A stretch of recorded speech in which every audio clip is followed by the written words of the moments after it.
ജനാർദ്ദനക്കുറുപ്പാണ്.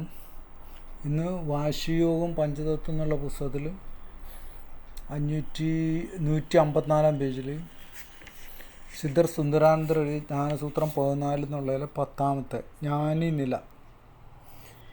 അതിൽ പറയുന്നത് നമശിവായ എന്ന 5 അക്ഷരത്തിൽ മാ അക്ഷരം ഉള്ളിലേക്കുള്ള കണ്ണാവും. അത് വേദാന്തത്തിൽ നിന്ന് ഉണർന്നു വരുന്ന അറിവുമാകുന്നു മാ എന്നുള്ള അക്ഷരം. നമ്മൾ അതിനു മുമ്പ് നമശിവായ എന്നുള്ളതിൽ നാ എന്ന എഴുത്തും മാ എന്ന എഴുത്തും കുണ്ടലിനി ആകുന്നു എന്ന് പറഞ്ഞിട്ടുണ്ട്. ഇവിടെ വിശേഷമായിട്ട് പറയണത് അക്ഷരം ഉള്ളിലേക്കുള്ള കണ്ണാകുന്ന അന്തർജ്ഞാനത്തിനുള്ള കണ്ണാകുന്നു. ഇത് വേദാന്തത്തിൽ നിന്ന് ഉണർന്നു വരുന്ന അറിവുമാകുന്നു. വായിലെ ആ അക്ഷരം വാലൈ കുണ്ടലിനി ആകുന്നു. വാലയിൽ നിന്ന് അമ്മ എന്നർത്ഥം.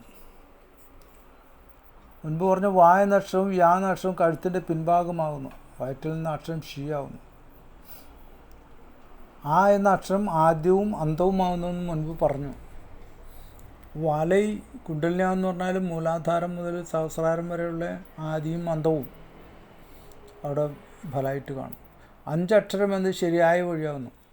നമശിവായ എന്ന്. നമശിവയ. ഊ എന്ന അക്ഷരം പരാശക്തിയാവുന്നു. അതുവഴി ദൈവങ്ങളെയും സിദ്ധറുകളെയും കാണാനാകും. ഊ എന്ന അക്ഷരം വെച്ചാൽ ഓം എന്നുള്ളതിൽ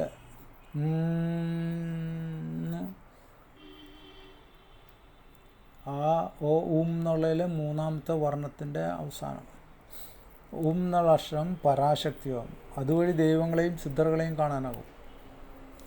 ഓം ജപം കൊണ്ട് ജ്ഞാനസൂത്രത്തിൽ ഭോഗനാഥർ പറഞ്ഞ പോലെ ഓം എന്നുള്ള ജപം കൊണ്ട് തന്നെ സിദ്ധറുകളെയും കാണാനാകും, ദൈവങ്ങളെയും കാണാനാകുന്നു. ചക്രങ്ങളുടെ ദേവതകളെയാണ് കാണാമെന്ന് പറഞ്ഞത്. ഗണപതി, വിഷ്ണു, അങ്ങനെ സദാശിവൻ, പരമേശ്വരൻ, അങ്ങനെയുള്ള ദേവതകളെ കാണാമെന്നാണ് പറഞ്ഞത്. അത് ഓരോ ചക്രങ്ങളിലും നമ്മൾ ജപിക്കുമ്പോഴാണ് ദൈവങ്ങളെ കാണുന്നത്. സഹസ്രാരത്തിൽ സിദ്ധറുകളെയും കാണാം. തെറ്റാതെ ഓങ്കാര ജപം ചെയ്താൽ സാധകൻ ജ്ഞാനിയായിത്തീരും. ഓങ്കാരം തന്നെ, ഓങ്കാരം ജപം അല്ലെങ്കിൽ ഓങ്കാര പ്രാണായാമം. ഓങ്കാര പ്രാണായാമമാണ് സിദ്ധറുകൾക്ക് ഏറ്റവും ഇഷ്ടപ്പെട്ട സംഭവം. ഭോഗനാഥർ ഒറ്റ ശ്ലോകത്തിൽ തന്നെ ഇത് പറഞ്ഞു കഴിഞ്ഞു. ജ്ഞാനസൂത്രം എന്നുള്ള ശ്ലോകം കൊണ്ട് തന്നെ ഭോഗനാഥർ സിദ്ധിയാവാനുള്ള വഴി പറഞ്ഞു കഴിഞ്ഞു. തെറ്റാതെ ഓങ്കാര ജപം ചെയ്താൽ സാധകൻ ജ്ഞാനിയായിത്തീരും. ഓങ്കാര പ്രാണായാമം ചെയ്താൽ വെള്ളി വെളിച്ചം തലയിലേക്ക് കയറും. അതിൽ തന്നെ ശ്രദ്ധിച്ചുകൊണ്ടിരുന്ന ജ്ഞാനം തന്നെ വന്നുകൊണ്ട് മെയ്യെഴുത്തായി നിன்றതുവേ വഴിയുമാച്ചു വേദാന്തം പാർത്തുണര അറിവുമാച്ചു അയ്യെഴുത്തായി നിன்றതുവേ വാലയ്യാച്ചു എന്തെഴുത്തായി നിன்றതുവേ ശരിയയ്യാച്ചു ஐந்தெழுத்து உய்யெழுத்தாய் நின்றதுவே பறையுமாச்சு உம்பர்கோக்களும் தேவர்களும் காணலாச்சு பொய்யெழுத்தோ தாமல் மெய்யெഴുத்தை യോതി പുകഴ്ന്നവനെ മെയ്ജ്ഞാനിയാകുന്താനേ. അങ്ങനെ മെയ്ജ്ഞാനി, ജ്ഞാനി എന്ന് പറഞ്ഞാൽ അതീന്ദ്രിയ ശക്തികളെ കൊണ്ടുള്ള ജ്ഞാനം നേടുന്നതാണ് മെയ്ജ്ഞാന അറിവ്. സിദ്ധറുകളിങ്ങനെ പറഞ്ഞു തരും. അതിനെ പറ്റിയാണ് ഇതിൽ പറയുന്നത്.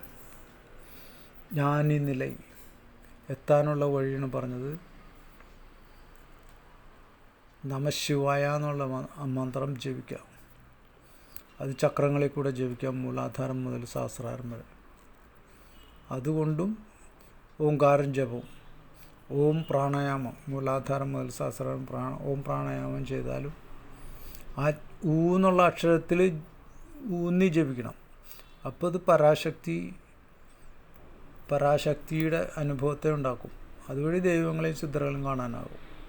അങ്ങനെ ജ്ഞാനിയായിത്തീരും. അവരെല്ലാം നമുക്ക് പറഞ്ഞുതരും. അതാണ് നമഃശിവായ.